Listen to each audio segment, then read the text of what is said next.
Maswerteng hapon po mga ka-STL. Narito na po ang resulta ng STL Muntinlupa para sa araw na to, 2nd draw December 12, 2024.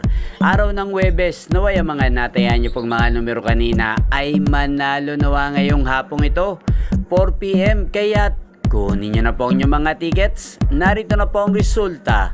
Ang mga numerong nanalo sa STL Muntinlupa ngayong hapong ito, December 12, 2024.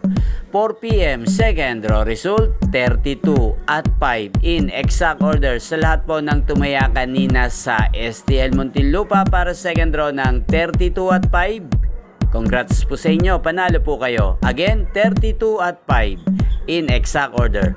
At shoutout po natin ngayong hapong ito sa STL Muntinlupa si Ate Marlina. Ate Marlina ng Muntinlupa, shoutout po sa iyo. Naway nasa mabuti ka pong kalagayan. At sa lahat po ng mga taga Muntinlupa dyan, shoutout po sa inyo. Inyo pong napanood ang resulta ng STL Muntinlupa sa channel na to, Roderick Hernandez TV. Magkita-kita pong muli tayo mamayang alas 9 ng gabi dito po sa channel na to.